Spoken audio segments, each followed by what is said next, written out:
Hola, hola, queridos amigos de nuestro programa literario. Bueno, después de un hiato, llamémoslo así, de un intervalo de silencio que tuve que darme por cosillas de salud, pero nada grave, amigos, nada grave. No, no, no, no me ha dado el COVID, gracias a Dios, ni tengo intenciones de que me dé.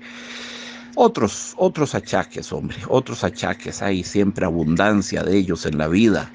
Por lo menos en mi vida han sido muy abundantes y de muy diversas naturalezas. Pero bueno, no fue nada grave, no fue nada grave. Simplemente se tradujo en una merma de energía, digamos, de energía y del entusiasmo que son necesarios para hacer un trabajo como este que hago yo, que básicamente es un trabajo de amor, es un trabajo de entusiasmo. Si no tenés entusiasmo es mejor no hacerlo. En el arte todo se hace por entusiasmo. Eh, que es una palabra muy interesante, ustedes conocen la etimología, ¿verdad? Entusiasmo, tus de teos, Dios, ¿no? Es una palabra de origen griego. Teos, entusiasmo significa tener a teos, tener a los dioses en el cuerpo, tener a los dioses en la carne, tener a los dioses en el cuerpo, estar poseso por los dioses. Entusiasmo, ese tus es de teos y el asmo viene a referirse al cuerpo, tener a Dios o los dioses más bien dentro de uno, los dioses porque los griegos eran politeístas, ¿verdad? Por supuesto. Entonces esa es la interesante etimología de la palabra entusiasmo. Y hoy les quiero promover un autor francés encantador, Jules Renard. Sí, Renard, como zorro, exactamente igual, Renard. Se llamaba Julio Zorro. Bueno, para ser más exactos, Pierre-Jules Renard, Pedro Julio Zorro. Pero un gran prosista. Nació el 22 de febrero de 1864 en Mayenne, 1864, es 2 años más joven que Debussy, para que nos formemos una idea. Debussy nació en 1862, él nació en el 64, así que es uno de esos escritores de la bisagra entre los dos siglos. De esos escritores, muchos que los hubo, que fueron una especie de puente, fueron, de nuevo las palabras, pontífices de los siglos XIX y XX. Ustedes saben que la palabra pontífice significa etimológicamente hacedor de puentes, ¿verdad? Un pontífice no es, en primera instancia, en su acepción primera, no es un religioso de alto grado o de bajo grado.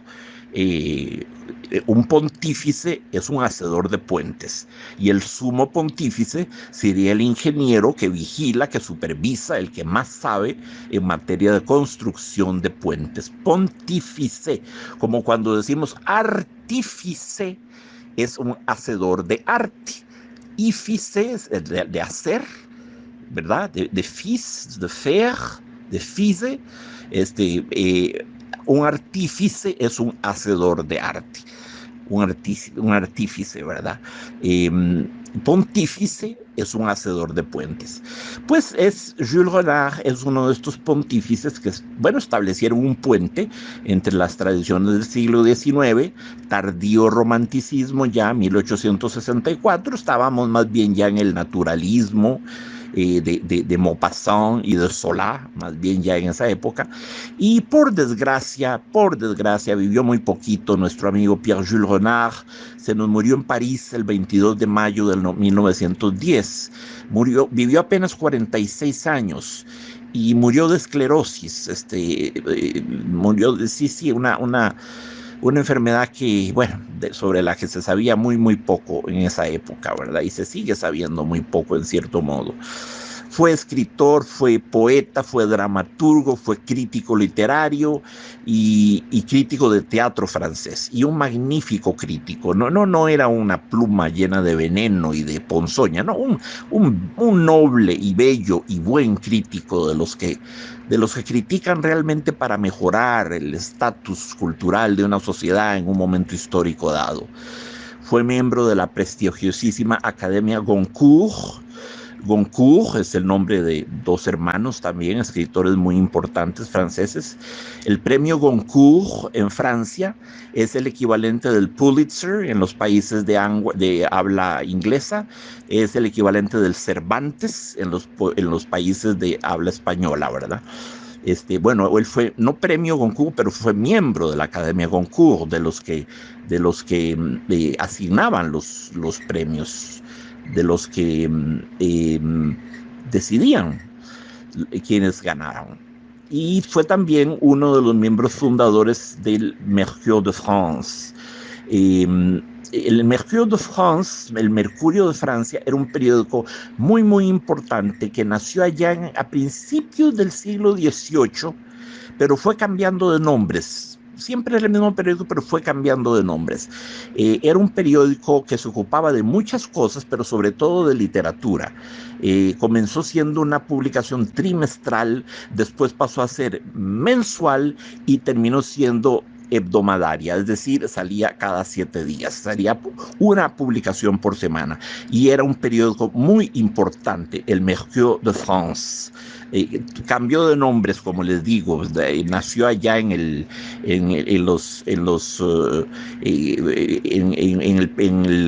siglo XVII, ¿no? 18, ¿qué dije yo? Siglo XVIII, no, nació en el siglo XVII. Y en el siglo XVII, que es hablar del siglo de Molière, del siglo de Descartes, del siglo de Pascal, de Corneille, de Racine, de La Fontaine, un siglo maravilloso, el siglo de oro de las letras españolas, francesas. ¿Cómo está el siglo de oro de las letras españolas? Donde tenemos a Cervantes, Lope de Vega, Calderón de la Barca, Quevedo, Góngora, todos esos grandes creadores, ¿verdad? En todas las artes, porque también en pintura los españoles tenían a Velázquez, a Murillo, a Zurbarán. Sí, bueno, fue un siglo extraordinario, el siglo XVII.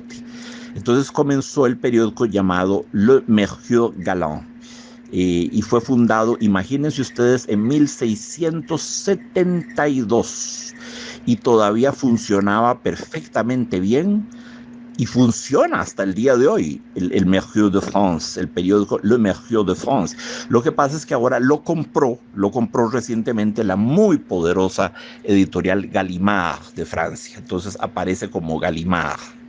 Pero sí, Pierre-Jules Renard fue entre los grandes escritores que han colaborado con el Mercurio de Francia. A Jules Renard lo recordamos sobre todo hizo poesía, por supuesto, y hizo drama, hizo teatro, pero lo recordamos sobre todo como narrador. Lo recordamos por sus novelas y por sus cuentos, cuentos donde aborda el tema de las costumbres y el carácter de las personas que conoció. El ser humano fue su materia prima, la observación meticulosa y apasionada del ser humano, las cosas profundamente humanas, lo que atañía al alma humana, ese fue su filón literario, su veta literaria. Y sí, fue un gran escritor, su padre trabajaba en la construcción de ferrocarril, ¿verdad? Tuvo 3 hermanas mayores, Amélie, nacida en 1858, que murió siendo una bebé. Entonces vino una segunda Amélie, la llamaron igual, nacido un año después, en 1859, y finalmente Maurice, que nació en 1862. Y en el 64 nació Jules Renard. Tuvo una infancia difícil, tuvo una infancia triste, era un niño melancólico, retraído, ¿verdad? Retraído. Siempre sintió un profundo amor por la literatura, que llegaría a dominar toda su vida, ¿verdad? Realizó el servicio militar como procedía, como era obligación en la ciudad de Bourges. En 1888 contrajo matrimonio con Marie Morneau y los dos vivieron en la Rue du Rocher número 44 en París, lugar que se puede encontrar al día de hoy y donde hay una placa que dice simplemente aquí vivió el escritor Jules Renard, etc. Una placa muy linda, colorida. No es una placa, es más bien como hay un postecito y arriba todo una especie de escudo con datos sobre el escritor o el artista que vivió ahí. Todo eso puesto por la Municipalidad de París. París tiene esa cosa hermosa que en la esquina menos pensada se topa uno cosas de ese tipo. Aquí vivió Debussy, aquí vivió Berlioz, aquí vivió Monet, aquí vivió Delacroix, aquí vivió Napoleón, y se hace realmente muy entretenido y muy bello y muy conmovedor, ¿verdad? Este, sí, bueno, y cuando estuve en París, radicado, se hizo habitué, frecuentador de cafés literarios, ¿verdad? Y contribuyó con diversos periódicos parisinos. No solo estaba el Mercure de France, había muchísimos otros periódicos parisinos dedicados a las letras, a la filosofía, a las artes. Eh, Sí, dentro de sus novelas, la más famosa es Pelo de zanahoria, Poil de carotte, Pelo de zanahoria, Poil de carotte, que es una obra muy linda, muy conmovedora. Era socialista, Jules Renard, y como tal fue elegido alcalde, maire, como se dice, alcalde de Chitry, el 15 de mayo de 1904, y se hizo miembro de la Academia Goncourt en octubre de 1907 y murió en París el 22 de mayo de 1910. Bueno, ese fue el tiempo que el destino le asignó en la tierra, y a fe mía que hizo un uso egregio y un uso ejemplar y glorioso de ese poco tiempo, legando una hermosa obra literaria. Muchas de las obras de Jules Renard se inspiran en la campiña, en el campo de la región de Nièvre. Sus personajes son simpáticos, son a veces irónicos, algunas veces son crueles. Hay cuentos de él que muestran claramente la influencia de Maupassant, que era su colega y más o menos contemporáneo. Maupassant era anterior. Eh, pues que en materia de cuento, todo el mundo después de Maupassant sufrió la influencia de Maupassant. Pues Maupassant escribió más de 300 cuentos, hemos leído 2 o 3 en este programa. Era su género favorito, ¿verdad? Y recuerden lo que él decía, que podemos creerlo solo a la mitad. Maupassant decía que todos los cuentos que había escrito eran tomadas las ideas de la sección de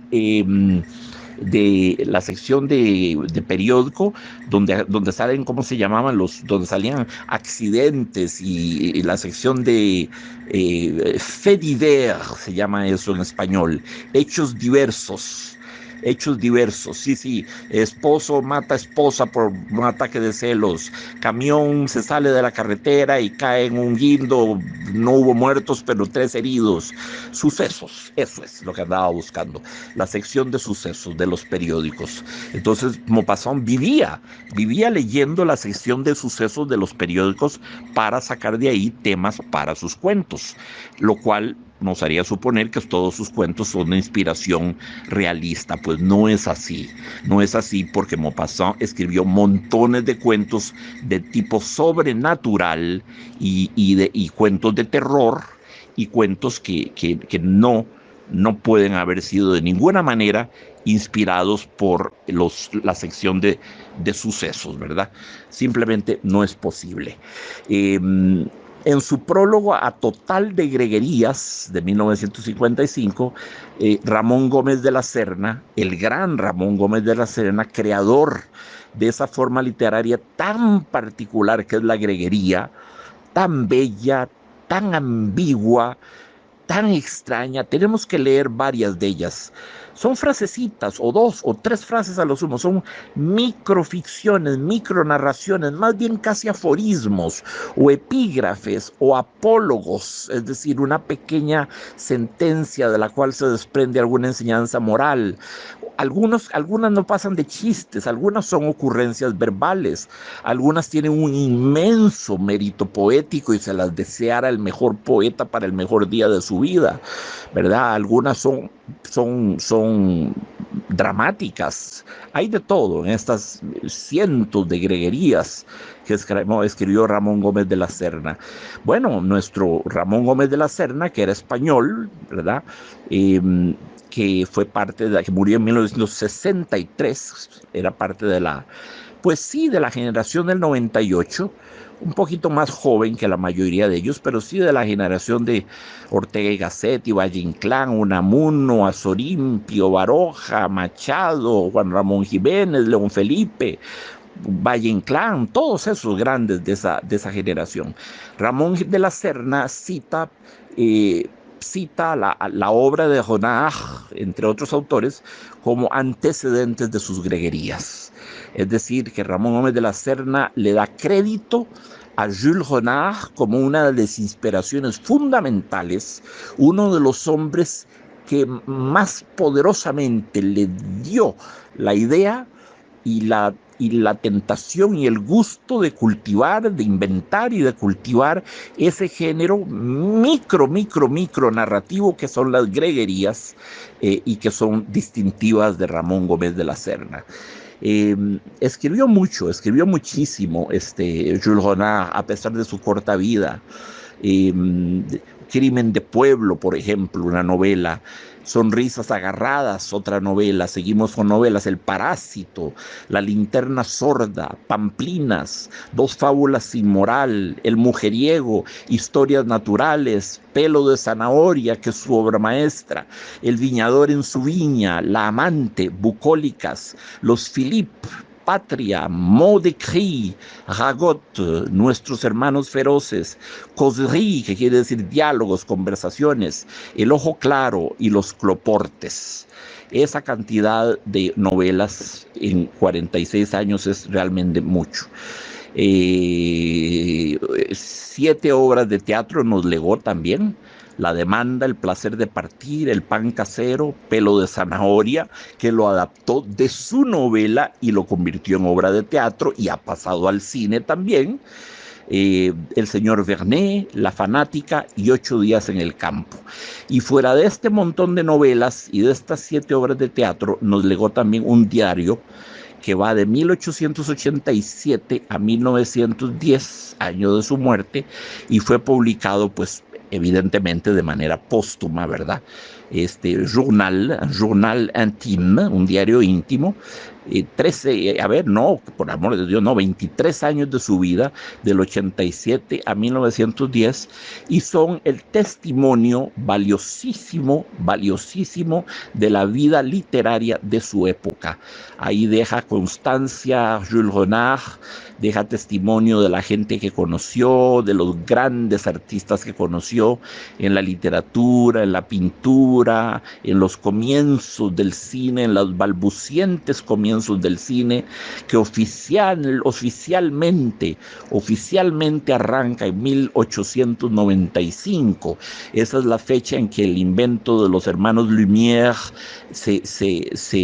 por primera vez se convierte en espectáculo público, que se paga y la gente se sienta para verlo, ¿verdad? 1895. Sí, el cine tiene un nacimiento muy, muy curioso y muy complicado, porque fue naciendo como por partes, ¿verdad? Fue naciendo por partes. Y Edison estaba trabajando en él allá en los Estados Unidos, y los Lumière, los hermanos Lumière, Auguste y Philippe Lumière, trabajando en el cine también en París al mismo tiempo.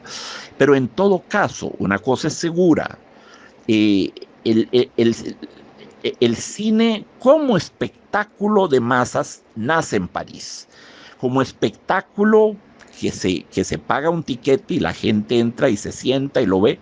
Como espectáculo ya institucionalizado, nació en París. La primera proyección de una película en París tuvo lugar en 1895 en un café de París que se llamaba, nada de sorprendente, el Café París. y cobraban, no crean, cobraban carillo para la época, cobraban carillo porque era el descubrimiento del siglo, ¿verdad? La gente estaba deslumbrada con el cine y lo que veían eran peliculitas de 5 minutos, de 6 minutos, cositas así, diminutas, ¿verdad? Después pasaron a formato de 20 minutos y después ya hacían películas largas, ¿verdad?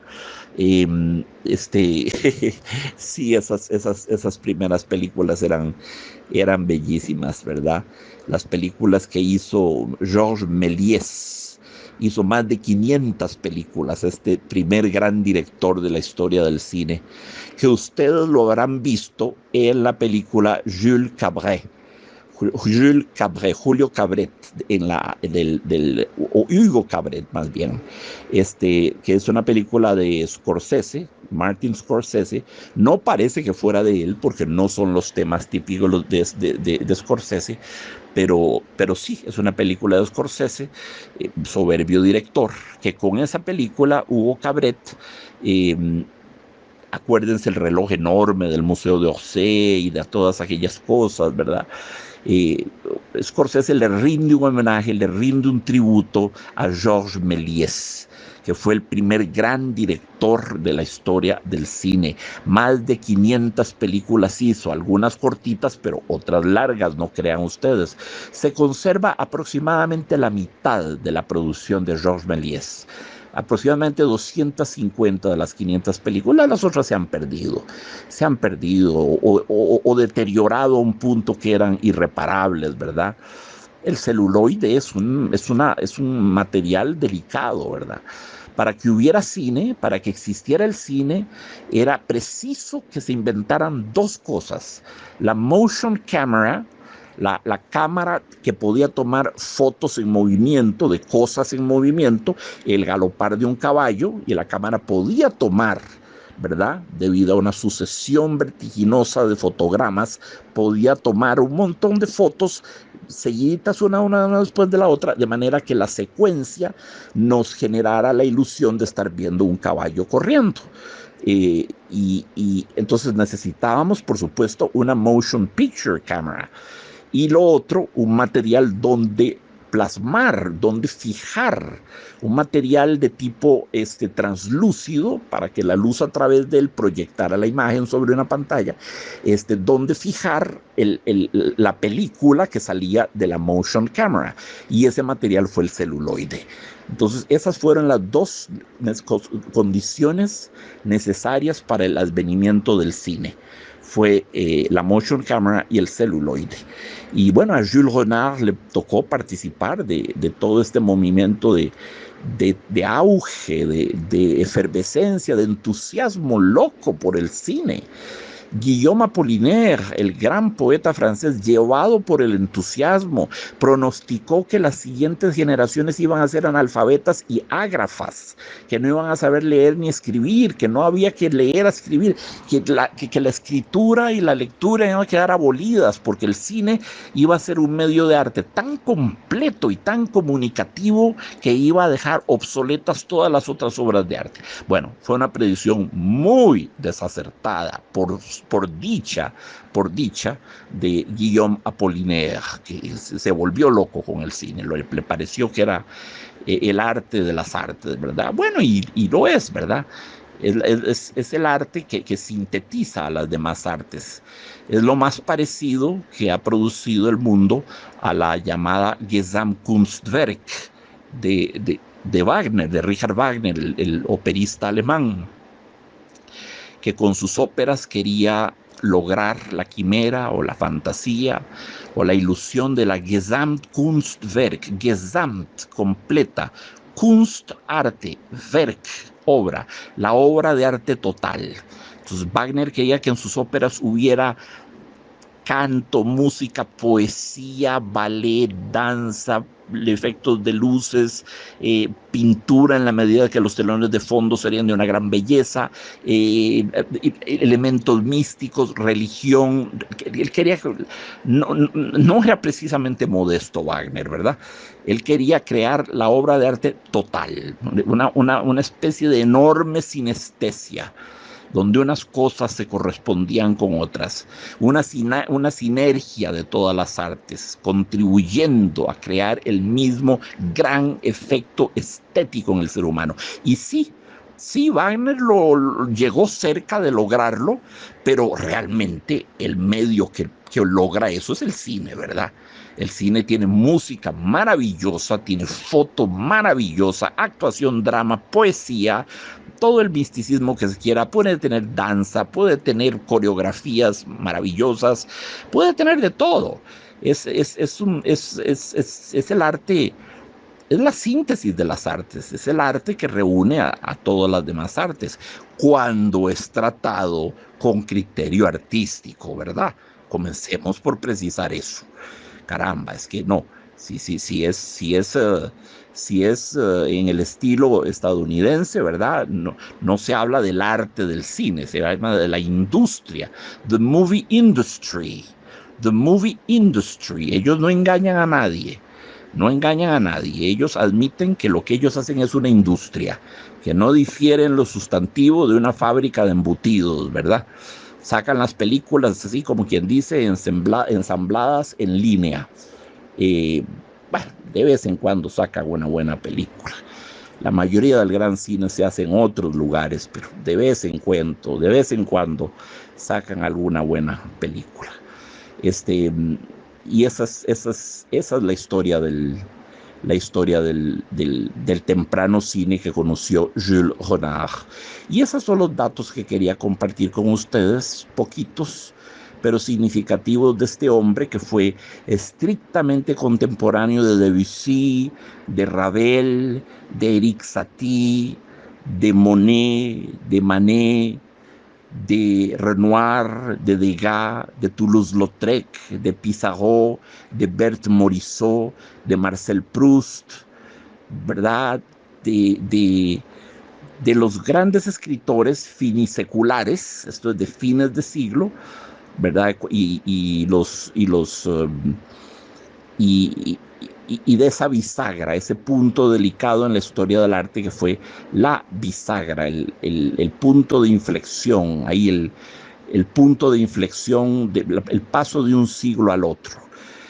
A Jules Renard le tocó ser testigo, y todo eso lo encontramos en sus diálogos, en su diario íntimo.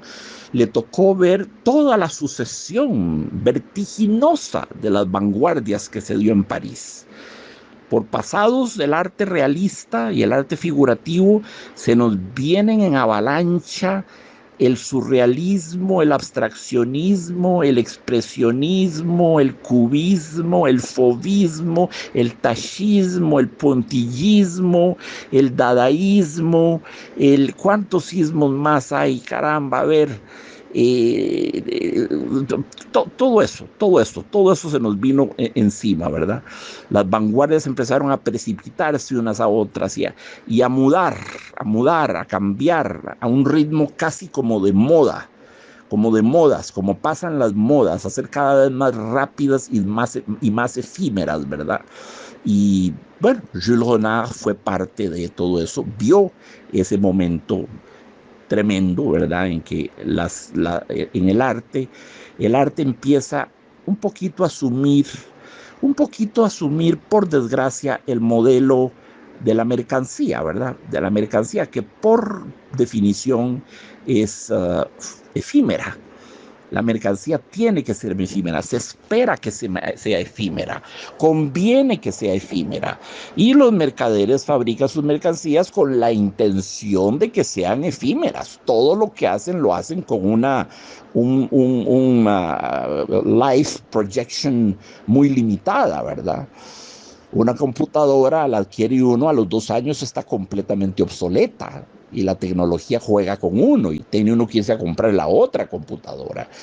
Y así todo, ¿verdad? Las mercancías tienen ciclos de vida, ¿verdad? Ciclos de vida. Emergen, se asoman así como tímidamente al mercado o son lanzadas como la gran cosa, suben a la gran pasarela del mercado. Todo el mundo las ve, las admira, saturan el mercado y entonces comienzan a obsolecer. las mercancías entran en su periodo de subducción, empiezan a ir para abajo, empiezan a pasar de moda, a obsolecer, a hacerse anacrónicas. Pero eso no hay ningún problema desde el punto de vista de los mercaderes, porque ya el buen mercader tiene lista desde muchísimo antes la nueva mercancía que va a venir a tomar el lugar de la mercancía obsoleta y que va a seguir el mismo ciclo de vida: emergencia, posicionamiento en la pasarela, saturación del mercado, subducción y obsolescencia.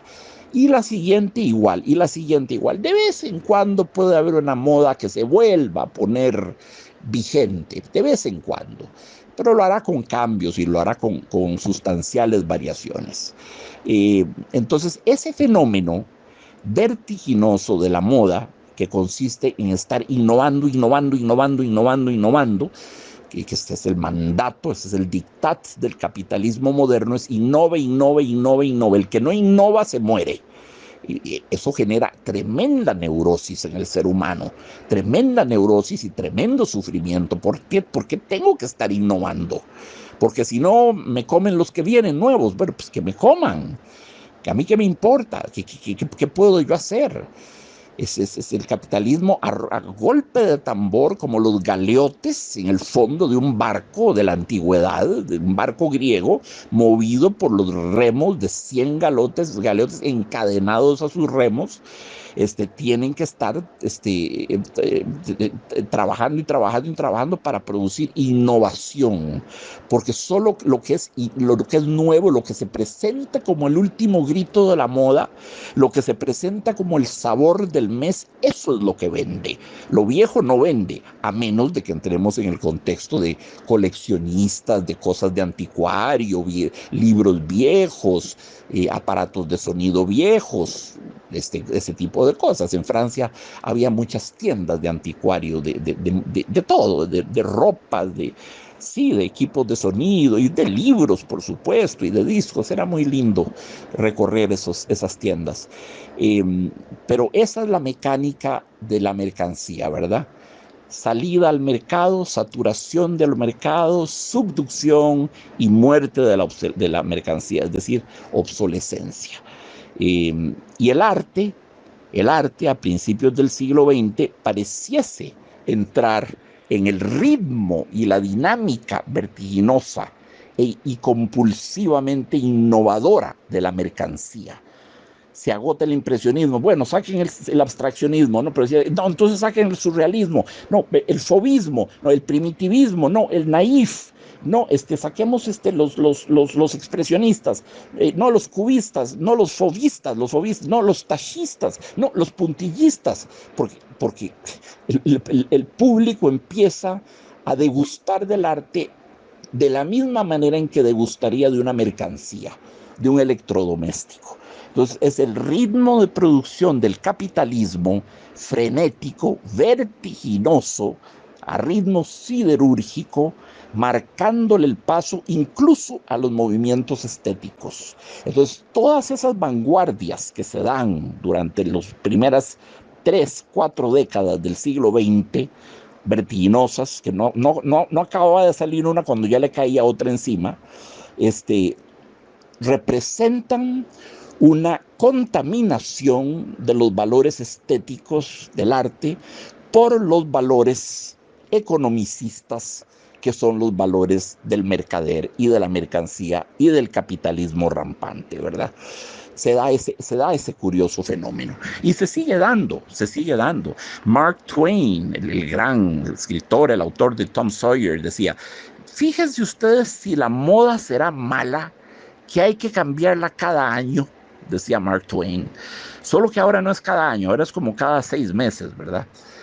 Pero bueno, todo esto a propósito de nuestro amigo Jules Renard, que es nuestro invitado de honor para hoy. Entonces ahora voy a proceder, amigos, a leerles el cuento que les he preparado para hoy.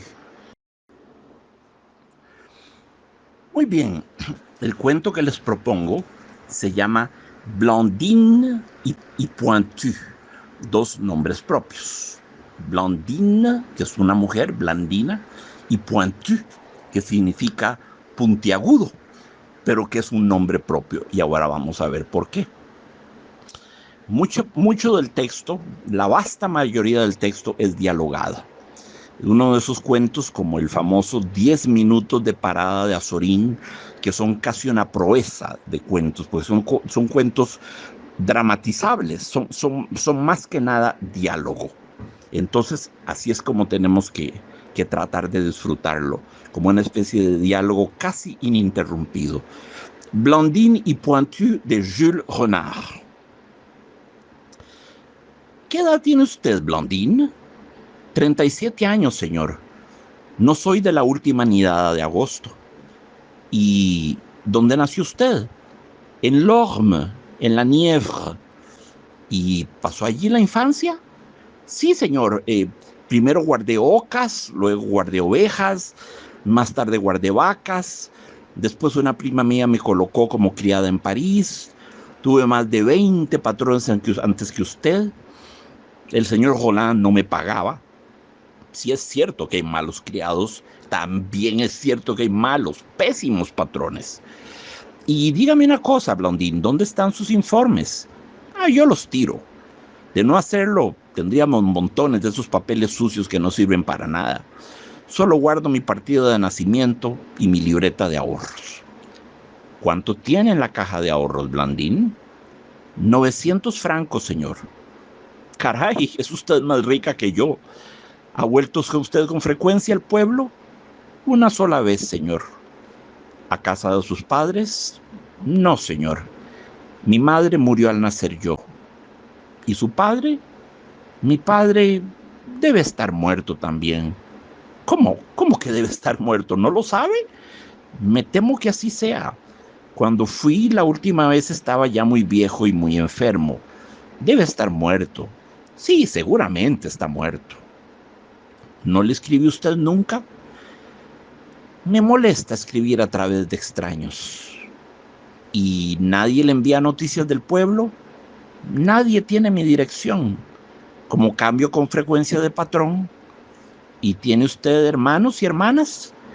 Tengo un hermano mayor y un montón de medio hermanos y medio hermanas, 5 o 6 hijos de la segunda esposa de mi papá. Todos trabajaban en las granjas de los pueblos vecinos. Son aún más palurdos que yo y no han visto nunca el sol.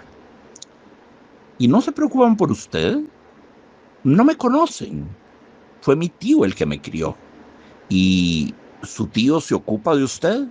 Oh, sí, sí, sí. Un día me envió 5 francos.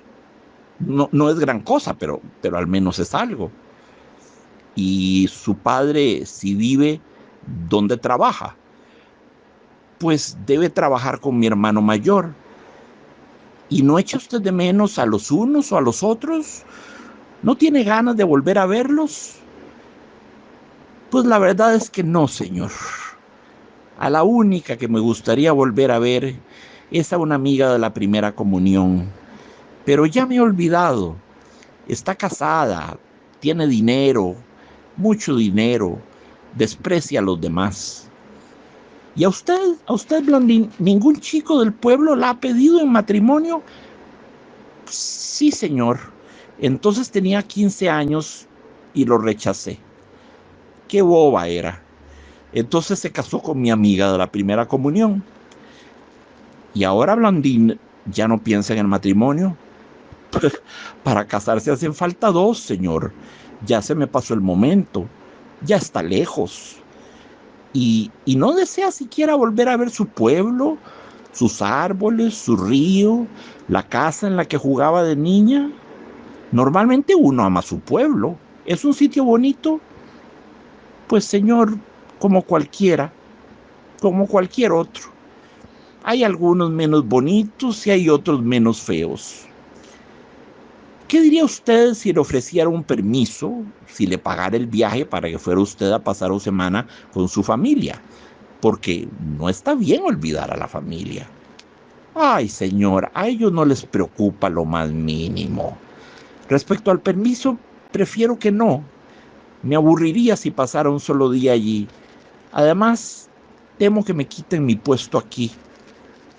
En fin, Blondín, ¿desea usted algo, sea lo que sea? ¿Tiene algún deseo? Ay, deseo tener siempre un puesto de trabajo, no enfermar y morirme antes de llegar a vieja, así, de repente. Eso es lo que deseo. ¿Está usted a gusto aquí?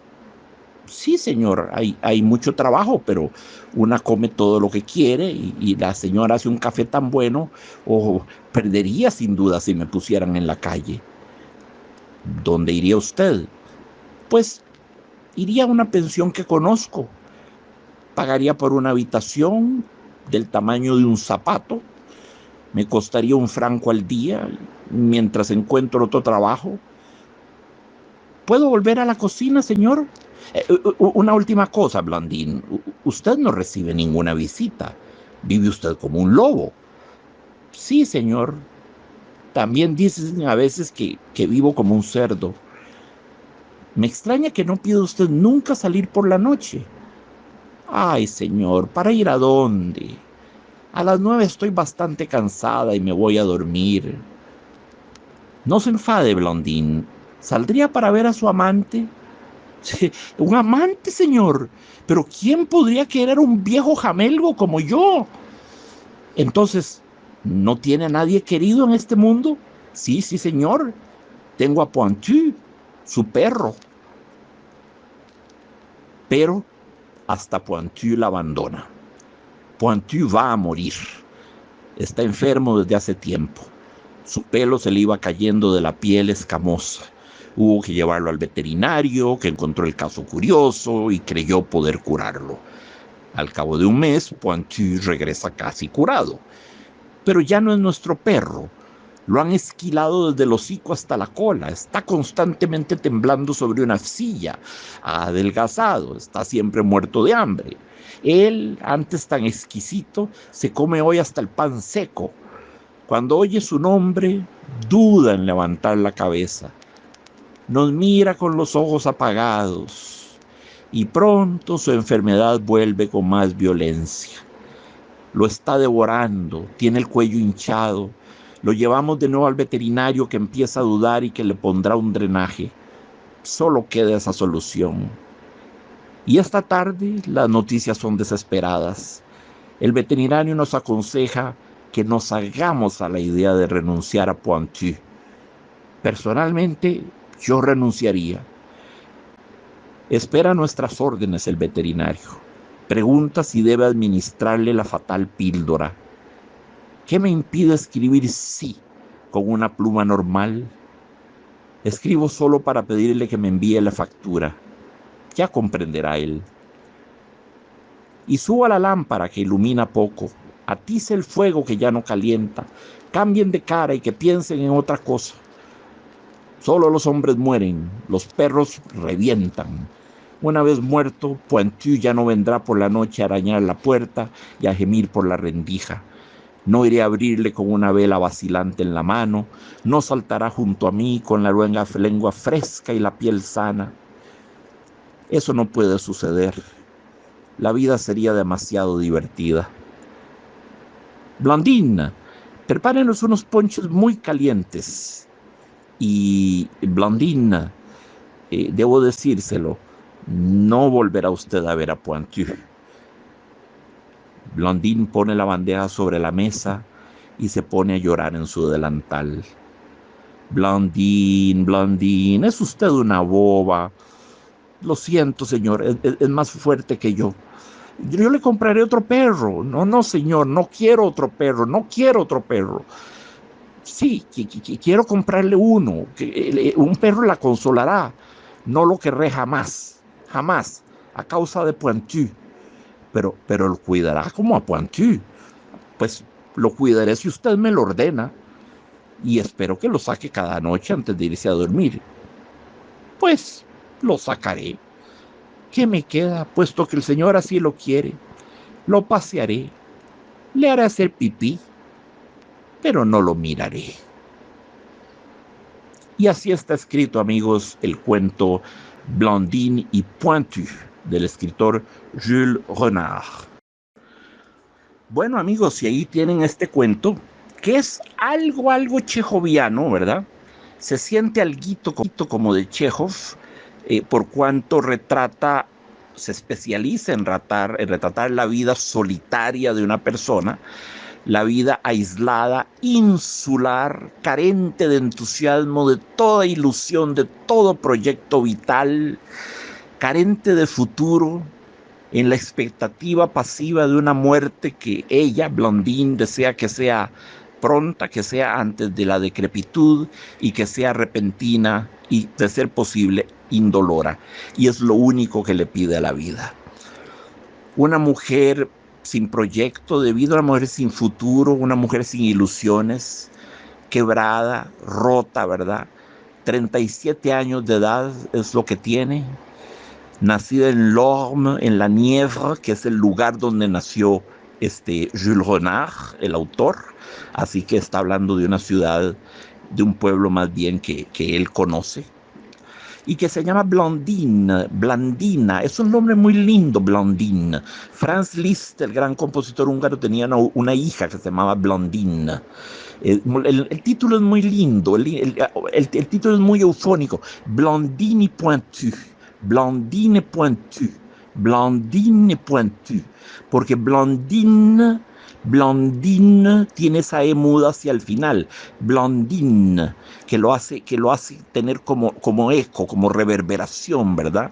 Mientras que Pointue quiere decir puntiagudo, seguramente porque el perrito tenía el hociquito muy puntiagudo, ¿verdad? Era un perrito, como Marcel Proust diría, amuseau pointu, de hociquito puntiagudo. Y aquí en este caso el nombre Pointu opera como una onomatopeya, porque el nombre Pointu es un nombre puntiagudo. Pointu, Pointu, Pointu. Mientras que Blondine es un nombre que queda en el aire. Blondine. Pointu es un puntito, es un nombre staccato, dirían los músicos, ¿verdad? Y bueno, de la vida de Blondine, su infancia a lo que se reduce. Primero guardé ocas, luego guardé ovejas, más tarde guardé vacas.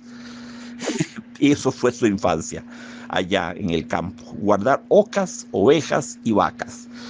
Pero una persona en compañía de animales, que crece en la compañía de animales, atendiendo sus dolores, sus achaques, enterrando a los que mueren, alimentándolos, dándoles de comer, acariciándolos, hablando con ellos. No sé, yo por lo menos en mi ingenua imaginación siento que una persona criada de esta manera tiene que ser una bella persona. La frecuentación de los animales, la compañía de los animales nos hace buenos. Tengo esa teoría, creo en ella profundamente. La presencia de un perrito en la casa, ojalá dos, o los que quieran tener gatos, o lo que quieran tener. Si quieren tener un tigre de Bengala, be my guest, por mí está bien. Yo iría a visitarlos felices si algún lector mío me dice que tiene un tigre de Bengala o un elefante en la casa. Pero sí, alguien que se cría en la compañía íntima de ocas, ovejas y vacas, sobre todo las ovejas, que son la mansedumbre misma, ¿verdad? Y las vacas, que también son la mansedumbre. No son animales belicosos, no son carnívoros, no son depredadores. Una persona que vive así tiene que ser un bello ser humano, digo yo en mí. A ver, no digamos tiene, probablemente va a ser un bello ser humano, porque será un ser humano acostumbrado a prodigar cuidados a seres que no se los pueden procurar de otra manera. Estará acostumbrada a dar de comer, a atender, a acariciar, a curar, a guardar, a llevar a pastar, a poner a dormir animales. Hay algo del espíritu de la enfermera en esto. Hay algo de Florence Nightingale, lo digo con el más profundo respeto por la profesión de la enfermera y de la enfermería, que de hecho he escrito varias veces sobre eso, sobre el respeto infinito que me suscitan las enfermeras. Creo que la enfermería es una profesión que solo puede hacerse por amor. Otras no, ¿verdad? No puedo decir honestamente que un abogado se haga abogado por amor. No puedo decir que un diputado se haga diputado por amor, o que, es verdad, qué sé yo, un prestamista, un financista, un banquero no se hace banquero por amor al ser humano. Pero una enfermera no puede ser enfermera sin esa vocación, y les recuerdo la etimología. Vocación viene de vocare, que significa en latín llamar, vocare. Vocación es un llamado, tener un llamado para algo. Es que yo tengo una gran vocación para el piano. Sí, el piano me llama. La música me llama. Es un llamado hondo en mi ser. No sé de dónde me viene. Eso determina que uno se dedique a una cosa y no a otra. Creo que la vocación de enfermera solo puede darse cuando hay un amor muy grande por el ser humano y una vocación de autosacrificio muy grande, de sacrificio. Es mucho lo que hay que sacrificar. Y tener del ser humano una visión muy compasiva, muy misericordiosa, muy paciente y muy llena de amor. Entonces, bueno, ahí les mando a quienes me estén oyendo que serán enfermeras esta pequeña improvisada apología. Bueno, Blondine no era una enfermera, pero cuidaba a sus animalitos, ¿verdad? Y después una prima la sacó y la trajo a París. Ya eso es un problema, porque era una muchacha de campo. Era una muchacha de campo. Traer una muchacha de campo a la mitad de una urbe como París, que es descomunal, y ajetreada y agitada y turbulenta y difícil, ¿verdad? Con mucha gente irritada que corre de un lado para otro. Pues igual que Londres, igual que Nueva York, igual que cualquier gran ciudad en el mundo. Es un problema. Y ella lo dice: tuve más de 20 patrones antes que usted. No conocemos el nombre de usted, no conocemos el nombre del patrón, por ejemplo. Solo conocemos a Blondine y Pointu. El narrador aquí, que habla en primera persona, que es el patrón, él es el que habla en primera persona, no sabemos el nombre. Entonces, tuve más de 20 patrones antes que usted. El señor Roland no me pagaba. Sí es cierto que hay malos criados, pero también hay malos patrones. Imagínense ustedes, en París, y explotada por zánganos infames como el tal señor Roland, que no le pagaba. Y el jefe actual le dice: ¿dónde están sus informes? Informes son, en este caso, cartas de recomendación, ¿verdad? Documentos, etcétera, etcétera. Y ella, con toda naturalidad, con toda inocencia, dice: los tiro a la basura. De no hacerlo, tendría un montón de esos papeles sucios que no sirven para nada. Solo guardo mi partida de nacimiento y mi libreta de ahorros. ¿Se dan ustedes cuenta de la inocencia de Blondine, de la pureza de Blondine, de la falta de cálculo de Blondine? Ella no es una calculadora, no es una alpinista, no es una revista, no es una oportunista. Si lo fuese, le estaría sacando plata a este patrón y exhibiendo 40 cartas de recomendación, de las cuales 39 serían falsas. Sería una revista, sería una parvenue. No, es una buena muchacha, de una inocencia casi inusitada en nuestro mundo. El personaje que crea Jules Renard es un personaje que no hay, o en muy escaso porcentaje hay gente así en la sociedad.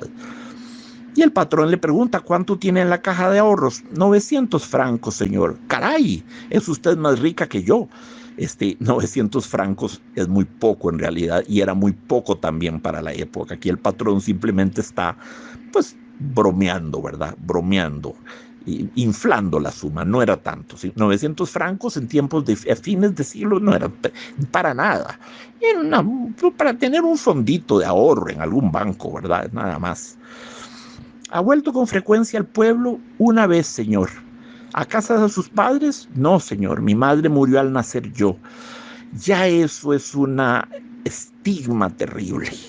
Cuando un niño nace y ocasiona la muerte de la madre, ya estamos hablando de un niño que viene marcado al mundo, cuya psique su psicología y su personalidad, a menos de que sea tratado muy bien y muy temprano por un magnífico psicólogo o cuerpo colegiado de psicólogos, cosa que la gente no suele hacer, ese niño va probablemente a vivir toda su existencia con una sensación de culpabilidad profunda y terrible, ¿verdad? Yo maté a mi madre al nacer, le costé la vida a mi madre dio su vida por mí. Viene uno al mundo con una sensación de deuda, de que tiene que hacer algo para que la muerte de la madre haya valido la pena. Y tiene uno que hacer algo extraordinario y espectacular, lo cual Blondine no va a hacerlo, ni quiere hacerlo, ni está capacitada para hacerlo. Tal vez por rebeldía, tal vez porque lo ha pensado tantas veces, justamente eso, puesto que le costé la vida a mi madre, debo ahora honrarla. Cielo santo, inventando la vacuna contra la rabia, el sarampión, la penicilina, la vacuna contra la tuberculosis, ser una prócer de la patria, no menos que Juana de Arco. Es muy típico, ¿verdad? La psicología aquí de compensación. Mi madre murió por mí, por lo tanto yo debo ser una persona excelsa, un héroe de la patria.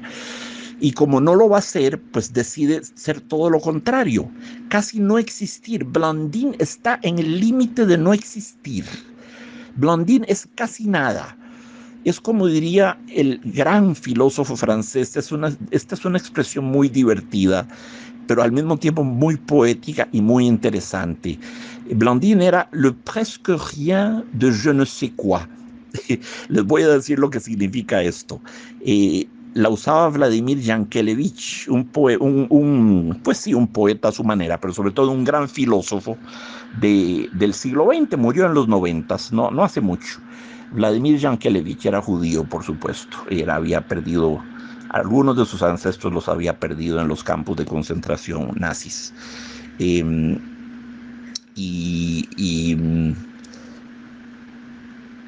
Y Yankelevich, a ver, ¿dónde estamos?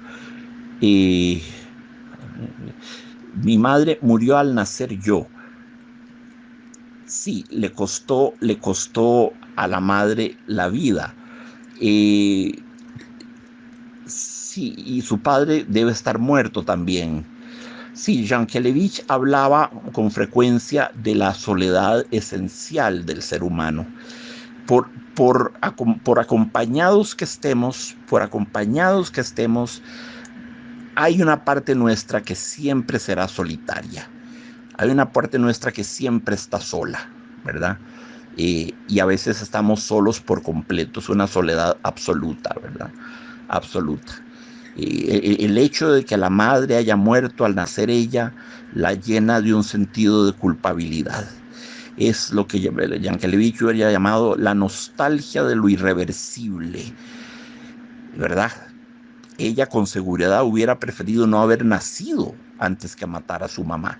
Pero bueno, es lo irreversible. La nostalgia de l'irreversible era lo que decía Yankelevich. La pobrecita de Blondine, para seguir con Yankelevich, es le presque rien du je ne sais quoi. Blondine es tan ralita, tan poquita, tan simple, tan blanda, tan pura, que es casi nada, es una espumita sobre el mar. Es le presque rien du je ne sais quoi, que significa el casi nada de yo no sé qué. Esa es la expresión de Yankelevich, pero no la tomen en broma, no es un chiste, es una muy bella expresión que se puede usar en montones, por ejemplo, de pasajes musicales que lo fascinan a uno de determinados compositores. Pero ¿qué es lo que te gusta? Es la armonía, es el ritmo, es la melodía, ¿qué es lo que te seduce? Pues no sé, es el je ne sais quoi, es el presque rien du je ne sais quoi, es el casi nada del no sé qué. A veces Vladimir Yankelevich invertía la fórmula. Es el yo no sé qué del casi nada. Una manera de aludir a algo tan sutil, tan innombrable, tan indefinible, tan inefable, tan indeterminable, que es un je ne sais quoi, Esa expresión se usa mucho en el lenguaje erótico. Una mujer muy guapa tiene un je ne sais quoi, tiene un yo no sé qué, ¿verdad? Es un no sé qué de un casi nada. Una cosa tan sutil que es casi nada y además es tan sutil y no podemos decir qué es. El no sé qué del casi nada, el je ne sais quoi du presque rien. Blondine es eso, es un je ne sais quoi du presque rien. Es una muchachita que casi no existe, no sabe si su padre está muerto siquiera. Cuando fui estaba ya muy viejo, muy enfermo, debe estar muerto, sí, seguramente está muerto, dice. ¿No le escribe usted nunca? Atención, y aquí viene una revelación muy importante. No, no, señor, me molesta escribir a través de extraños. Es decir, Blondine nunca aprendió a escribir y nunca aprendió a leer, porque para escribir tiene que hacerlo por interpósita mano. Ella dicta y otra persona escribe. Me molesta escribir a través de extraños. Entonces es una persona muy simple, muy sencilla, analfabeta y también ágrafa, no escribe y no lee tampoco, cosa extraña aún hablando de una muchacha de campo a fines del siglo XIX, porque había escuelas por todas partes en París, pero bueno, posible, en el campo donde ella nació, pues donde estudió, nació en la misma ciudad que Jules Renard, había escuela, por supuesto, varias escuelas, pero bueno, por una u otra razón no estudió y nos confiesa, me molesta escribir a través de extraños, me molesta dictar una carta. Y nadie le envía noticias del pueblo, nadie tiene mi dirección. Como cambio con frecuencia de patrón, es decir, que ella está virtualmente muerta para la gente de su pueblo. Muerta, nadie sabe su paradero. Esa es la definición de un muerto. No sabemos dónde están los muertos. ¿Y tiene hermanas y hermanos? Tengo un hermano mayor y un montón de medio hermanos y medio hermanas, 5 o 6 hijos de la segunda esposa de mi padre. Todos trabajan en las granjas de los pueblos vecinos. Son aún más palurdos que yo y no han visto nunca el sol. El sol del entendimiento, entiendo yo, además de que el lugar con seguridad debe ser muy frío, debe ser un lugar de montaña, un lugar nevado, se verá poco el sol, y los describe a sus hermanos como más palurdos. ¿Qué es palurdo? Un palurdo es una persona ignorante, una persona vasta, digamos, safia, con escasa o nula cultura, escasa o nula instrucción, posiblemente analfabeta, que simplemente tiene para subsistir, para vivir su vida, tiene sus músculos, su fuerza de trabajo, su mano de obra, que es lo que puede aportarle a la sociedad, porque no tiene ninguna otra capacidad intelectual para ninguna profesión. Entonces, Blondine viene de una casa de gente muy simple, muy ignorante, muy rural, muy de la campiña profunda francesa. Y no se preocupan por usted. No me conocen. Fue mi tío el que me crió. Si no conocen ni siquiera a sus hermanos. A los 5 o 6 no está ni siquiera segura de los medio hermanos que le legó su papá. ¿Y su tío se ocupa de usted? Oh, sí, claro. Un día me envió 5 francos. Imagínense ustedes, qué tristeza. Ahí Blondine sí. Oh, sí, el tío sí se ocupa de él. Porque un día en su vida le envió un sobre con 5 francos. No es gran cosa, dice, pero al menos es algo. Pues claro, en una persona tan ayuna de afecto, tan deficitaria en el departamento afecto de su ser, que el tío una vez en su miserable vida le haya enviado 5 francos, es casi, bueno, lo debe adorar, ¿verdad? Qué triste, ¿verdad? Qué triste se nos va perfilando este personaje de un nivel de tragedia chejoviano, insisto.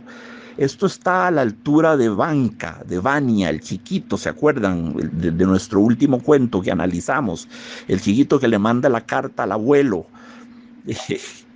Ay, qué injusticia. Ay, qué injusticia. Sí, a su abuelo Makarin en Moscú. En una aldea, perdón, él está en Moscú, Vanka está en Moscú, muriéndose de hambre y de frío, y le manda su carta a su abuelito, implorándole que lo lleve de vuelta a la aldea.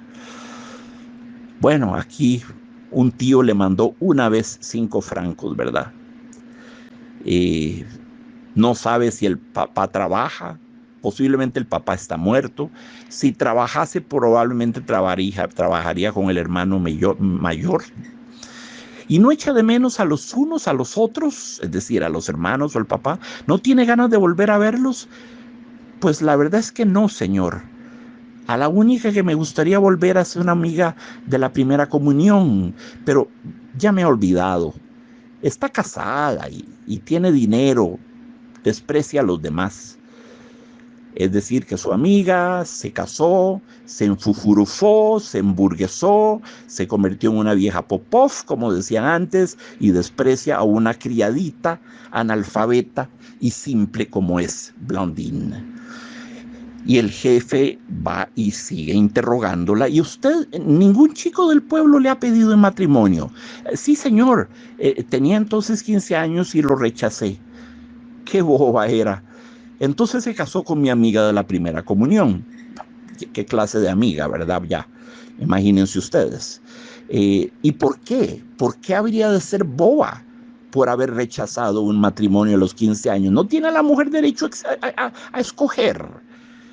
Que escoja entre 50 pretendientes, el más apuesto, el más bello, el que mejor la ame, el más capaz de ternura, el más generoso.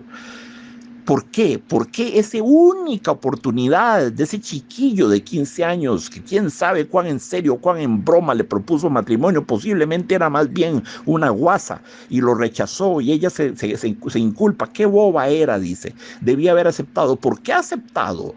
Tan baja autoestima tiene Blondine para pensar que esa era la única oportunidad que le iba a dar todo el mundo y la vida, y había que aprovecharla. Tal vez el chiquillo de 15 años era un rufián, tal vez era un cuatrero, tal vez era un ladrón, tal vez era un asesino o un violador de niños. No lo sabe, no sabemos nada de él, pero una cosa es evidente.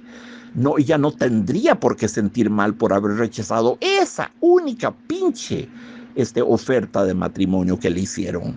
Nos da una idea más del terriblemente bajo nivel de autoestima de Blondine, ¿verdad? Y ahora ya no piensa en el matrimonio. Ay, señor, para casarse hacen falta 2. Ya se me pasó el momento, ya está lejos. Esa sensación, ¿verdad? Esa sensación es que en realidad es un mero condicionamiento social, y de los más nefandos que hay, de los más nefíticos, de los más deleterios, que hay un momento en la vida para casarse y no se puede perder ese. Lo deja uno el tren, como dice la expresión safia, grosera y popular. Ah, esa vieja ya la dejó el tren. Ah, a mí ya me dejó el tren. Ah, sí, así es la vida. Modus tren, ¿ah? No, esto es ridículo, ¿verdad? Esto es ridículo. Ya se me pasó el momento, ya está lejos. No hay un momento para casarse. Hay gente que se casa a los 90 y 91 años de edad. Pero ¿qué es esta cosa tan absurda y tan terrible? Totalmente condicionada por la sociedad, ya convertida en una solterona por decreto social, porque la sociedad la sancionó por no casarse joven, como se acostumbraba en el campo. La gente se casaba muy joven, en Costa Rica como en Francia, como en cualquier lugar del mundo. Eso ha cambiado hoy en día. Pero ya en la Costa Rica de principios del siglo XX, una mujer de 18 años era una solterona, una requete solterona. Muchachas se casaban a los 12, 13, 14, 15 años. A los 18 ya, para usar la grosera expresión, ya la había dejado el tren. No hablemos de los 20. Si nosotros hemos perdido de vista esos cánones sociales, pero esas eran las reglas del juego hace 100 años en la rural Montaraz, Costa Rica de aquella época, pero también en Francia, ya lo ven ustedes. Ya se me pasó el momento. Qué triste expresión, me rompe el corazón. Ya se me pasó el momento. ¿El momento de qué? El momento de amar es cualquiera en la vida. Puede llegar el último día de la vida de uno, o puede llegar a los 5 años de edad, no lo sé. Pero no hay un momento para amar. Todos son momentos para amar potencialmente. Y no desea siquiera volver a su pueblo, sus árboles, su río, la casa en la que jugaba de niña. Normalmente uno ama su pueblo. Es un sitio bonito. Pues, señor, como otro cualquiera, hay lugares menos bonitos y hay otros menos feos. Ni siquiera guarda un recuerdo, pues, grato, ¿verdad? Dice el patrón, normalmente uno ama su pueblo. De eso no estoy seguro, ¿ah? De eso no estar seguro, de que normalmente uno ame su pueblo. Si por pueblo entendemos el lugar de la infancia, el lugar del nacimiento, el lugar de los primeros días, sobre todo de la infancia, ¿verdad? No me parece. Sí, normalmente uno ama su pueblo. Yo diría que frecuentemente es el caso, pero no es una ley universal en modo alguno, ¿verdad?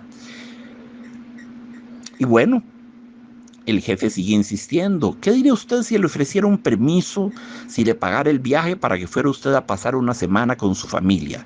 Porque no está bien olvidar a la familia. Ay, señor, a ellos no les preocupa lo más mínimo. Respecto al permiso, prefiero que no me lo dé. Me aburriría si pasara un solo día allí. Además, temo que me quiten mi puesto aquí. O sea, nada la ata a su pueblo natal. Fue una infancia triste, transcurrida entre animalitos como mejores amigos, con un padre posiblemente abandonetas, una mamá evidentemente no muy tierna, medios hermanos regados por toda la comarca. Creció en soledad, creció aislada, no habla de hermanas, solo de medios hermanos. Habla de una amiga, pero la amiga pegó un jaretazo, lo que se llama hiperogamia. Cuando alguien se casa con alguien de otra persona de superior clase social y uno sube en el escalafón social, eso es hiperogamia. Hiperogamia. Me casé con alguien de mayor condición, de un estamento social más alto que el mío. No diré mejor, simplemente más alto. Bueno, es hiperogamia. Cuando uno se casa para abajo con un pobrete, eso es hipogamia, va para abajo. Un matrimonio que lo hace uno bajar en su estatus social. Esas son las dos opciones que hay. Hiperogamia para arriba o hipogamia, ¿verdad? Entonces no quiere, no tiene nada que la amarre, no tiene raíces, Blondina. En fin, ¿desea algo usted? A lo que sea, ¿tiene algún deseo?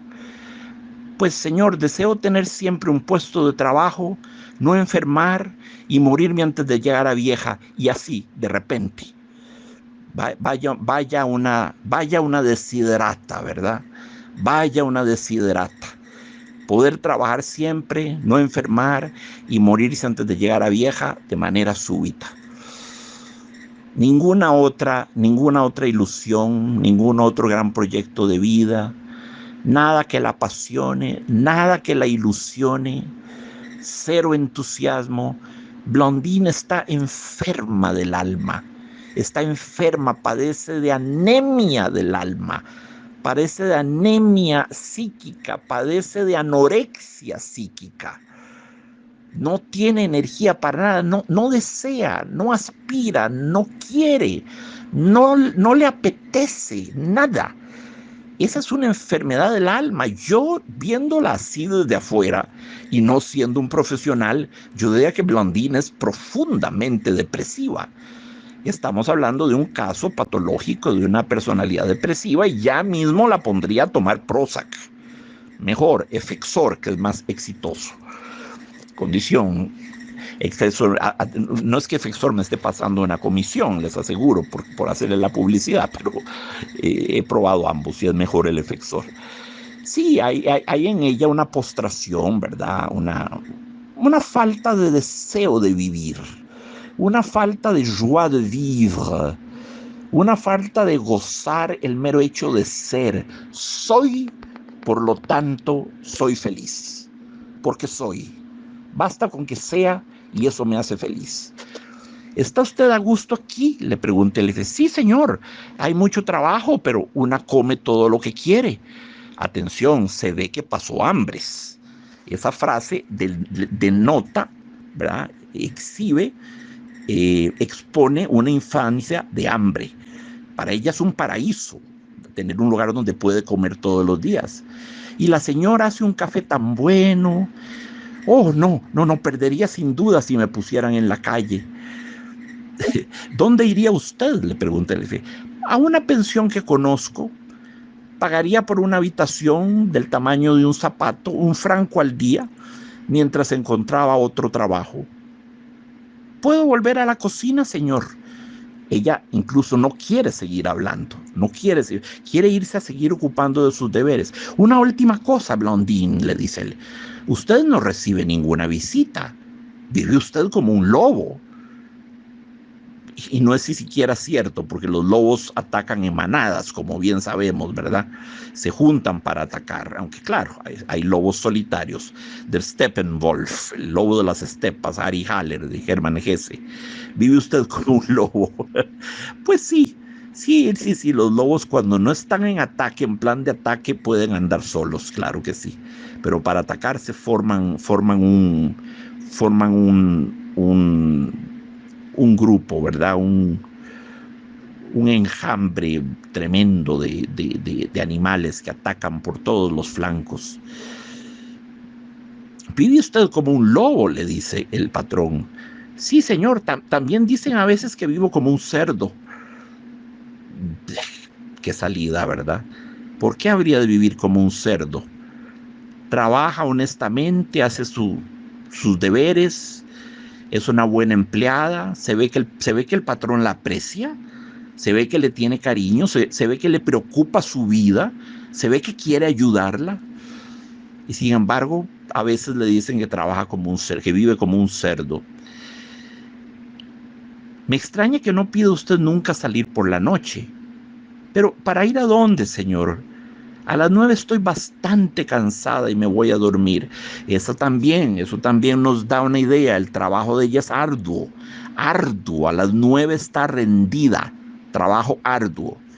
No se enfade, Blondine. ¿Saldría para ver a su amante? ¿Un amante, señor? Pero ¿quién podría querer a un viejo jamelgo como yo? ¿Qué es un jamelgo? Un jamelgo es un caballo viejo. Un caballo viejo, huesudo, decrépito, ¿verdad? Como Coco, el famoso jamelgo, el viejo caballo de aquel cuento de Maupassant impresionantísimo que leímos, de Sidor, el chiquillo campesino, aquel maldito, abominable, que hizo morir de sed y de hambre al viejo caballo Coco, porque le daba pereza llevarle la avena y el pasto y el agua. Chiquillo despreciable, ¿verdad? Termino en el cuento con ganas de matarlo. Así que así se ve ella. Ella se ve como un viejo caballo. El mundo la ve como un cerdo. El jefe la ve como un lobo. Y se crió con ocas, ovejas y vacas. ¿Qué les parece? ¿Qué les parece a ustedes esto? Entonces, ¿no tiene usted a nadie querido en este mundo? No, sí, señor, sí. Tengo a Pointu, su perro. Entonces, sí, el mundo animal. Evidentemente, Blondine ha hecho del mundo animal su patria. Su patria son los animalitos. Sí, fueron las ocas y las ovejitas y las vacas de su infancia, y ahora es el perro. Y sobre el perrito deposita toda su posiblemente enorme capacidad de amor. De todo ello se beneficia Pointu, del amor de esta muchacha maravillosa, Blondine, y maravillosamente escogido el nombre, porque Blondine tiene blanc. Blanc significa blanco, blandina, blanco. En francés blanco se dice blanc. Entonces Blondine vendría siendo como blanquita, en cierto modo, si lo tradujésemos. Es un nombre que expresa bastante bien la personalidad de la muchacha. Y ahora entra una parte narrativa, pasamos del diálogo a la narración. Pero hasta Pointu la abandona. Pointu va a morir. Está enfermo desde hace tiempo. Su pelo se le iba cayendo de la piel escamosa. Hubo que llevarlo al veterinario, que encontró el caso curioso y creyó poder curarlo. Al cabo de un mes, Pointu regresa casi curado. Pero ya no es nuestro perro. Lo han esquilado desde el hocico hasta la cola. Está constantemente temblando sobre una silla. Ha adelgazado. Está siempre muerto de hambre. Él, antes tan exquisito, se come hoy hasta el pan seco. Cuando oye su nombre duda en levantar la cabeza. Nos mira con los ojos apagados y pronto su enfermedad vuelve con más violencia. Lo está devorando, tiene el cuello hinchado. Lo llevamos de nuevo al veterinario, que empieza a dudar y que propone ponerle un drenaje. Ponerle un drenaje en el cuello a un perro, caramba, qué difícil. Con el furor que se lo arrancará, ¿verdad? Sí, le van a poner, por supuesto, un collar a la Estuardo, ¿verdad? Lo María Estuardo, para que no se lo quite, pero aún así, ponerle al perrito un drenaje, estamos hablando de algo muy grave. Solo queda esa solución, dice el veterinario. Y esta tarde las noticias son desesperadas. El veterinario nos aconseja que nos hagamos a la idea de renunciar a Pointu. Personalmente, yo renunciaría, dice el jefe, ¿verdad? El jefe, el que ha estado hablando en primera persona durante todo el cuento. El veterinario espera nuestras órdenes. Pregunta si debe administrarle la fatal píldora al perrito. ¿Qué me impide escribir sí con una pluma normal? Escribo solo para pedirle que me envíe la factura. Ya comprenderá. Sí, él, el dueño de la casa, el narrador, le da escrúpulos, le da pesar, le da tremendo remordimiento escribir ya realmente lo que sería la sentencia de muerte para el perro, poner uy, dele la píldora fatal, pues ni siquiera es una inyección, es una píldora, dele la píldora fatal, no logra que su mano escriba uy, mátelo. Simplemente le manda la factura y que el veterinario entienda. Eso nos habla de un hombre muy sensible, de un hombre muy humano y muy sensible. Quien quiera a los animales, evidentemente quiere a los seres humanos. Hay gente que se dice misántropa, ¿verdad? Y que dice solo querer de los animales, no de los seres humanos. Eso no existe. Quien quiere a los animales, quiere a los seres humanos. Eso es un axioma. Porque lo que amamos en un animal no es lo específicamente animal, que siempre nos será ajeno, puesto que nosotros somos otro tipo de animal. Lo que amamos en un animal es su coeficiente de humanidad. Cuando nos miran con un mirar que es humano, que lleva la ternura o la alegría o la desesperación o la tristeza o el susto, el terror, que serían de un ser humano, cuando actúan como un ser humano, cuando nos piden que los saquemos a orinar como un ser humano o que les demos de comer. Es cuando se enojan, cuando llegan a saludarnos llenos de ternura y de alegría, ¿verdad? Eso es. Lo que amamos en el animal es la especificidad humana de él. Entonces es imposible querer a los animales y detestar a los seres humanos como un misántropo. Y subo a la lámpara que ilumina poco, y atice el fuego que ya no calienta, y cambien de cara y que piensen en otra cosa. Todo eso dice así en Chirrión el jefe, abatido por la muerte del perrito. Solo los hombres mueren, dice. Los perros revientan. Terrible, ¿verdad? Solo los hombres mueren, los perros revientan.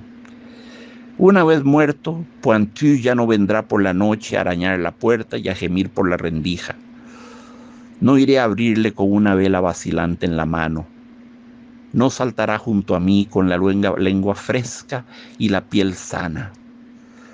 Dice el jefe, lo va a echar de menos.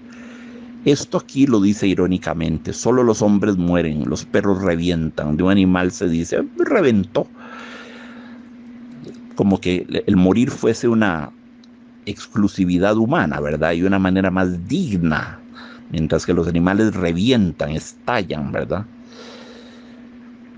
Sí, se ve que el jefe lo va a echar de menos. Blondine, prepárenos unos ponches muy calientes.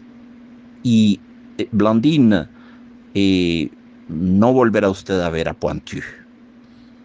Pone la bandeja sobre la mesa y se pone a llorar en su delantal. Blondine, Blondine, es usted una boba. Lo siento, señor, es más fuerte que yo. Es una tristeza más fuerte que yo. Le compraré otro perro. No, señor, no lo quiero. Sí, sí, quiero comprarle uno. Otro perrito la consolará. No lo querré jamás a causa de Pointu. Pero lo cuidará como a Pointu. Lo cuidaré si usted me lo ordena. Y espero que lo saque cada noche antes de irse a dormir. Pues sí, lo sacaré puesto que el Señor así lo ordena.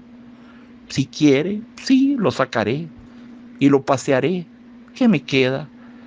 Le haré hacer pipí, pero no lo miraré. Y así termina el cuento. Pero no lo miraré, con el tema de la mirada, ¿verdad?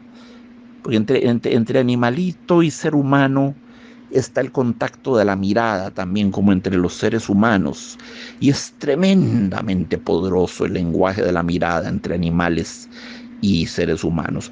Más poderoso con un perrito es el lenguaje de la caricia, de los sonidos y del mimo ¿verdad? Abrazarlos, alzarlos si se pueden alzar, acariciarlos, jugar con ellos, todo eso es más importante, pero todo comienza con la mirada. Y lo sé porque tengo 2 perritos en mi casa y los adoro. Siempre he adorado los animalitos. Una se llama, la chiquitilla se llama Piti. Piti, es una perrita, totalmente zaguatita, pero lindísima, Piti. Y el otro se llama Tutú, que es un gordo peludo, lanudo, gordo, lleno de rizos por todas partes, simpatiquísimo. Y yo, mis perritos los quiero profundamente. Siempre he creído que un animalito en la casa es impresionante la cantidad de ternura que genera y la fuerza unitiva que es para los miembros de la casa. Un animal en una casa es parte del sistema autopoiético de la casa.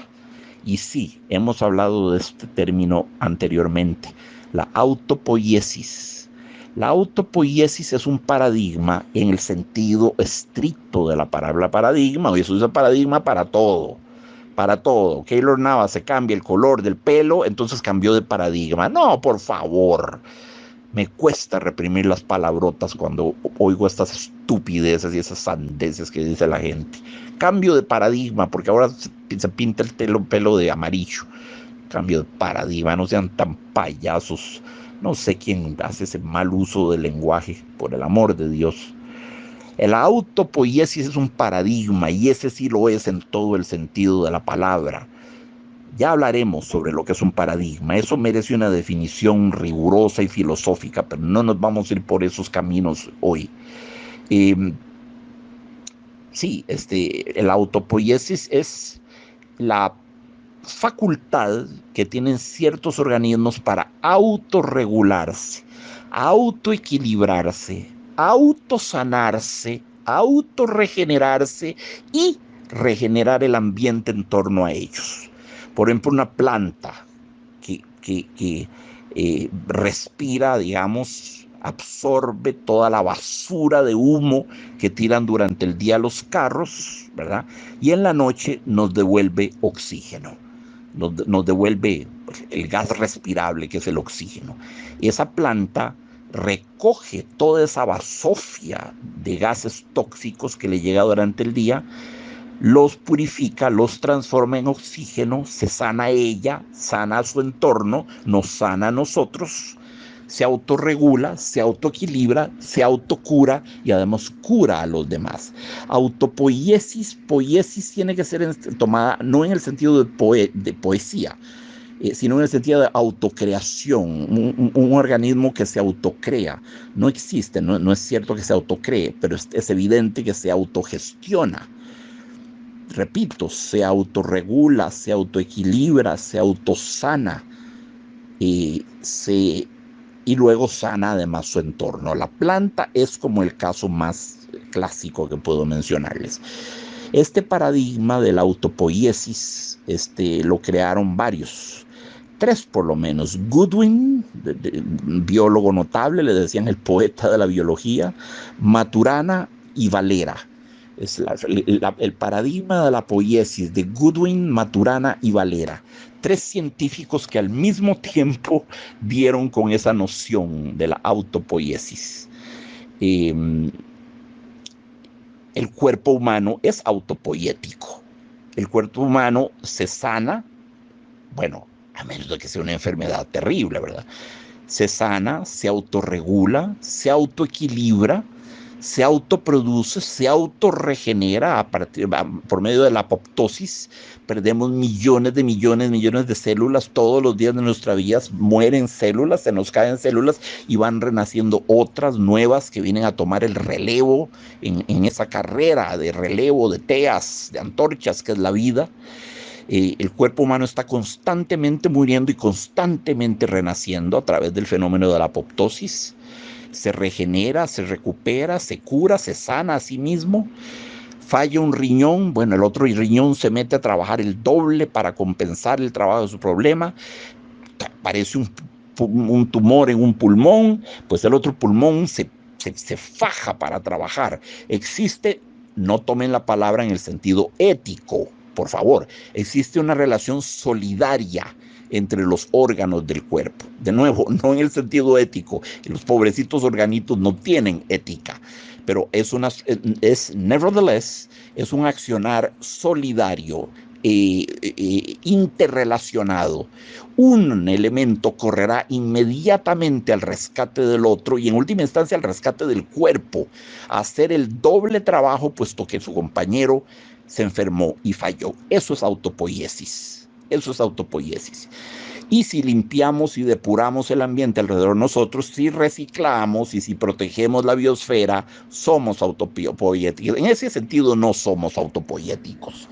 Hemos sido una calamidad para el planeta, creamos un hueco en la capa de ozono de la atmósfera del tamaño de toda África, hemos sido un desastre, una porquería, el único animal que convirtió su casa en una letrina, en un tanque séptico, que hizo del planeta su habitáculo, el lugar, su hábitat, lo transformó en un basurero descomunal. Eso es el ser humano. En eso hemos sido todo menos autopoiéticos. Pero el organismo como entidad biológica sí funciona según un principio autopoiético, ¿verdad? Entonces los perros en una casa son autopoiéticos, absorben el mal humor de la gente, atemperan el mal genio de las personas, bajan el nivel de irritabilidad, sacan más sonrisas, generan más ternura, generan un bienestar general en todos los miembros de la familia, baja sobre todo el nivel de agresividad de las gentes. Jugando con ellos nos relajamos, nos permitimos eso tan importante que es volver a ser niños. Y nos tiramos en el suelo y dejamos que el perrito juegue con nosotros y se enmarañe en el pelo y nos chupetee y todo. Por lo menos yo sí lo hago. Y por eso digo, los animalitos en las casas, en las familias, cumplen con una función autopoiética. Son como las plantas, ¿verdad? Absorben la basura gaseosa y devuelven oxígeno respirable al día siguiente, ¿verdad? A través de la fotosíntesis, de la capacidad que tienen las plantas de transformar energía solar en energía química, que es lo que les da su verdor y es la clave de su vida, es la fotosíntesis. Entonces, ese es el fenómeno de la autopoiesis. Recuerden, Goodwin, Maturana y Valera, tres científicos de diferentes países encontraron el paradigma autopoiético o de la autopoiesis. Bueno, pues Blandine por último dice que no va a querer otro Pointu. Se mantiene fiel a su perrito. Eso es una reacción muy infantil, ¿verdad? Muy infantil. Yo cuando niño se me moría un perrito y juraba que no iba a querer al que venía. Era un acto de fidelidad al muerto, aunque terminaba uno queriéndolo igual, ¿verdad? Esperemos que lo mismo suceda con Blandine, que es un ser tan noble, tan bueno. Nos dice, no lo querré jamás a causa de Pointu, pero lo cuidará como a Pointu. Lo cuidaré si usted me lo ordena. Y espero que lo saque cada noche antes de irse a dormir. Pues sí, lo sacaré puesto que el Señor así lo quiere. Lo pasearé. Lo haré hacer pipí si quiere. Pero no lo miraré. Y con eso termina el cuento. Pero no lo miraré. Le quita la mirada, lo priva de la mirada, que es, repito, una forma potentísima de contacto entre los seres humanos y también entre seres humanos y animalitos. La mirada que se encuentra con el animalito dice tanto. Dice, es tan expresiva la mirada de un perro, es que prodigio. Tiene todos los matices de la tristeza, de la cólera, del susto, de la soledad, de la ansiedad, de la alegría, del entusiasmo, del amor, de la ternura, de todo. Es una carita transparente, además. No es capaz de hipocresía, no es capaz de falsedad, no es capaz de máscaras. Es lo que es. Podemos creer en lo que nos dice a través de ese mirar. No es un animalejo manipulativo, él solo sabe hablar con la verdad. Está condenado a hablar la verdad, no conoce la mentira, no conoce el disimulo, no conoce el fingimiento, ¿verdad? Y bueno, amigos, así está escrito el cuento Blandine y Pointu del gran escritor francés Jules Renard. Un cuento triste, un cuento de soledad, y como los dos que hemos leído de Chekhov, Vanka y el otro aquel Tristeza, del cochero aquel que se le había muerto el hijo en San Petersburgo en medio de la nieve y no tenía ni a quién contárselo, como esos dos de Chekhov, este de Jules Renard es de nuevo un cuento sobre el eterno tema de la soledad moral, la soledad moral en la que está esta muchacha, Blandine, ¿verdad? Recuerden ustedes, y con esto termino, amigos, ya de esto hemos hablado, los 3 tipos de soledad de las que hablaba el gran filósofo alemán Max Scheler, el fundador de la disciplina conocida como antropología filosófica. Decía Max Scheler, hay 3 tipos de soledad. 1, la soledad física. Un hombre perdido en medio del desierto del Sahara está solo físicamente. Eso es evidente. Está la soledad social.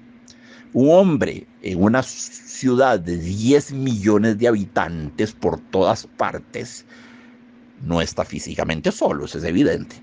Pero si no sabe hablar el idioma del lugar y no tiene amigos, ni parientes, ni sabe dónde está la embajada de su país, ni conoce a nadie, ni nada de nadie, todo el mundo es un extranjero y no sabe comunicarse, está socialmente solo. Es una isla en medio de un océano. Tercer tipo de soledad, que para Max Scheler es la más difícil, la soledad moral. Un hombre en una ciudad con 10 millones de habitantes que hablan su idioma y tiene familia muy bonita y tiene amigos por montones y los amigos de la oficina y un jefe y gente que trabaja bajo su dirección, en fin, un ciudadano aparentemente común y corriente. Pero ese ciudadano resulta que en su fuero íntimo tiene una axiología ética que va contra el resto de la comunidad, una axiología religiosa que va contra el resto de la sociedad, una axiología sí, moral, ética, religiosa, económica, política, histórica, deportiva, sexual, una axiología, un sistema de valores que van a contrapelo, van nadando contra la corriente de toda la sociedad. Ese hombre es un hombre moralmente solo. No está física ni socialmente solo, pero está moralmente solo. Y decía también Ortega y Gasset, esa es la peor de las soledades, es la más amarga de todas. No hay acto más heroico, decía don Pepe Ortega y Gasset, no hay acto más heroico que ir en contra del sentir de toda una sociedad en un momento histórico dado. Ese es lo máximo de heroísmo que puede un ser humano hacer. Lo declararán indecente, ¿verdad? Porque como dice Ortega y Gasset, irónicamente en la rebelión de las masas, dice, ser diferente es ser indecente. Atención, no es irónica, la expresión es irónica. Ortega y Gasset no creía eso, pero lo menciona como la forma en que es vista la persona moralmente sola, porque es diferente del montón de gente, de la masa. Ser diferente es ser indecente. Bueno, yo diría que la pobrecita de Blondine padece de una profundísima soledad moral. No tiene amor, no tiene ilusiones, ya siente que se le pasó el tiempo del casorio, perdió a su único amiguito que era el perro Pointu, no va a querer ya el siguiente perro que venga porque Pointu en su mundo de lealtades y de amores profundos es absolutamente irreemplazable y en efecto todo el que muere, sea un perrito, un pajarito, un ser humano, es irreemplazable. Todo en este mundo es irreemplazable, amigos.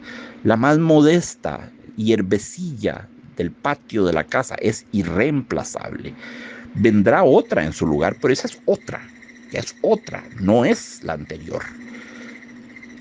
Y esa es la naturaleza de la vida, amigos, y así tenemos que vivirla. Este bellísimo cuento, Blondine Pointu, salió en una colección de cuentos de Jules Renard que se llama Contes pour les rêveurs. Significa cuentos para dejarnos soñadores, cuentos para dejarnos en estado de ensueño. Eso sería más bien. Cuentos para dejarnos en estado de ensueño. Y son del año 1896. Es un cuento que ya tiene 125 años exactos de haber sido escrito. Y aún es hermoso, aún es vigente, aún hablamos de él. Y fue un gran placer haberlo compartido con ustedes, amigos. Perdonen, les repito, el hiatus, el bache que tuvimos en la frecuencia de los cuentitos, pero bueno, a veces la salud dispone, ¿verdad? Dispone y uno tiene que seguir sus órdenes, ¿verdad? No hay más remedio, no hay más remedio. Un fuerte abrazo para todos, queridos amigos, y todo mi afecto, todo mi cariño y toda mi gratitud.